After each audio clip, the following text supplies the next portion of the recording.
makazange sayenza next because siyojayiva sonke. Utheni ngale kayi-2. Ngisho ukulala lokho ukuthi share umbhedo not ukulala lokwesex. Ngishwa ikhona into enjalo ungalala nomuntu nje undawo utshwala ningalalani. Ngijola. Iqiniso baby. Ungazongitshela into lokuthi ukhuluma iqiniso. Ngibelieve lento oyikhulumayo. No.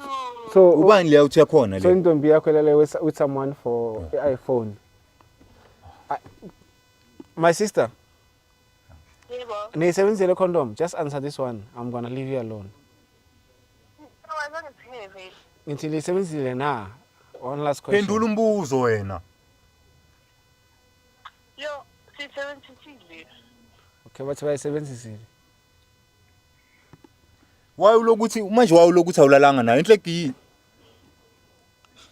Ene lo mntwana. nomushaye the whole night. Umuzwa ukuthi uthi ngikhulume manje nafuna ukukhuluma wathi loqaba. Mfethu.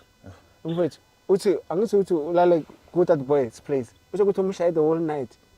For iPhone Lokho ungijwayela kabi akayitholanga. For mahala, ngiyotshwela mahala.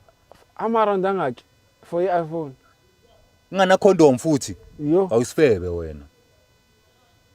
Azengisho kanjalo. Ungathi ushilo. Ushe bayisebenzisile. Kodwa Wena uyangicabangela. I wonder angikucabangeli so ngicela umbuzo ukuthi for iPhone baklika around angaki. Angithi for iPhone. uyayizwa ukuthi ama-round ayingakhi ukuhlabeka ingakhi lo muntu lo for i-iPhone. Yo. Hayi shike imibuzo yakho nawe. Ungathi imibuzo yami ngifuna ukwazi. Angithi boyfriend. Uthe le i-relationship yethu open. Ngidala sijola siphuma kude. So kusho ukuthini? Kusho ukuthi une right ukuthi ulale nabanye abantu. For iPhone.